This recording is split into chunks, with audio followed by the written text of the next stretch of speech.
नमस्कार दोस्तों, मैं doctor Praveen Sharma, MD medicine, general physician. आज हम चर्चा करेंगे कोविड बीमारी के बारे में कि आज के परिप्रेक्ष्य में कोविड का क्या सिनेरियो है। कोविड एक वायरस जनित बीमारी है।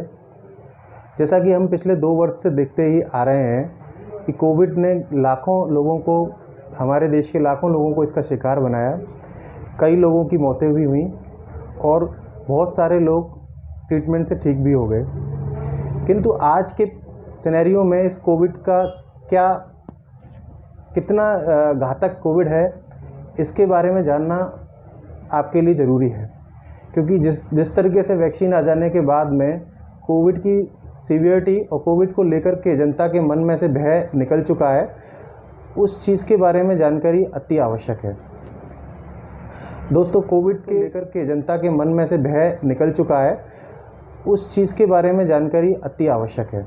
दोस्तों, कोविड हर 6 महीने में या 1 साल में वापस से अपना रूप परिवर्तित करता है, अपने बाहरी सतह में बदलाव करके नए नए वेरिएंट्स के रूप में फिर से पैंडेमिक फैलाता है। अब कौन सा वेरिएंट ज़्यादा खतरनाक है, आने वाला वेरिएंट किस प्रकार का है, इस बारे में हम आज चर्चा करेंगे। हम देख चुके हैं कि पिछली 2 लहरों में कोविड ने बहुत जनहानि की है। इस बार जो वेरिएंट आया है वो ओमिक्रॉन, उसका नाम ओमिक्रॉन वेरिएंट रखा गया है। ओमिक्रॉन द्वारा ज़्यादा घातक प्रभाव नहीं दिखाया गया है, किंतु इसकी इन्फेक्टिविटी, फैलने की क्षमता जिसे कहते हैं, पहले वाले कोविड वायरस से बहुत अधिक है। आज के टाइम में वैक्सीन लग जाने के बाद में लोगों की मानसिकता ये हो गई है कि हमें वैक्सीन लग चुका है, हमें कोविड वायरस द्वारा इन्फेक्शन नहीं मिलेगा। अगर वो ऐसा सोचते हैं तो वो बिल्कुल ऐसा गलत सोचते हैं। वैक्सीन लग जाने की वजह से इन्फेक्शन नहीं होगा, इसकी कोई गारंटी नहीं है। इन्फेक्शन तो होगा, किंतु उसकी सीवियरिटी बहुत कम होगी, जानलेवा वो नहीं होगा। जैसे आपने देखा कि अभी जो तीसरी लहर आई है वो इतनी घातक नहीं थी।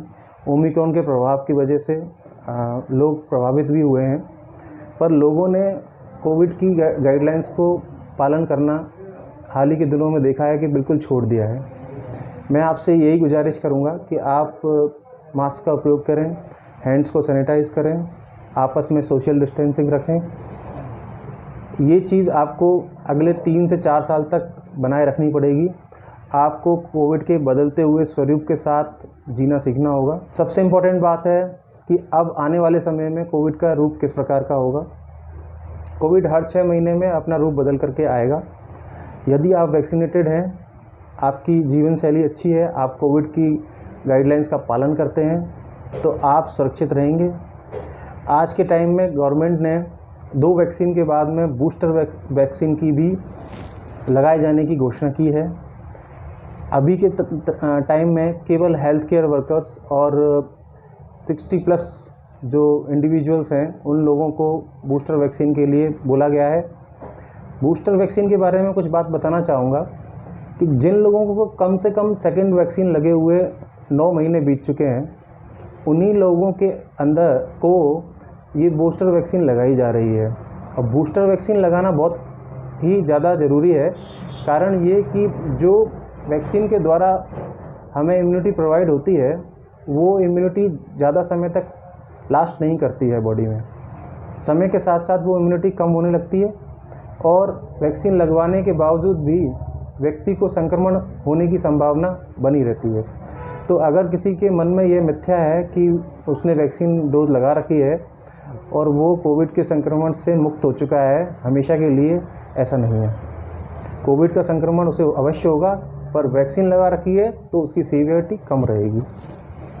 जिन लोगों के साथ में कोमोर्बिडिटीज़ हैं, उन लोगों को भी गवर्नमेंट अभी कुछ समय के बाद 3rd डोज, जो बूस्टर डोज है, उसे लगाने के लिए अलाउ कर देगी। तो उन लोगों को भी अति आवश्यक है कि अपनी वैक्सीन की 3rd बूस्टर डोज लगाएं। ये बूस्टर डोज क्या करेगी कि जो पहले से इम्यूनिटी जो लंबे समय के कारण सुप्त अवस्था में चली गई या कम हो गई है, उसको एक बार फिर से रिवाइव कर देगी। और रिवाइव करके आपको आने वाले कोविड के अन्य स्वरूपों, जैसे कि ओमिक्रॉन, और अभी हाल ही में पता चला है कि एक नया वेरिएंट भी आ रहा है, उसका नाम दिया गया डेल्टा क्रॉन। वो जो पुराना वेरिएंट था डेल्टा वेरिएंट, जो इंडिया में जिसने बहुत ज़्यादा जनहानि की थी और ओमिक्रॉन के बीच की सीवियरिटी का माना जा रहा है। तो अपने को ढिलाई नहीं बरतनी है। कोविड के सभी गवर्नमेंट द्वारा जारी की गई गाइडलाइन का पालन करना है, हैंड वॉश करना है, मास्क लगाना है, सोशल डिस्टेंसिंग रखनी है। बस यही मेरा आपसे निवेदन है कि कोविड की लहर के चले जाने के बाद भी, तीसरी लहर के चले जाने के बाद भी आप शिथिल ना हो और सावधानी बरतें। नमस्कार।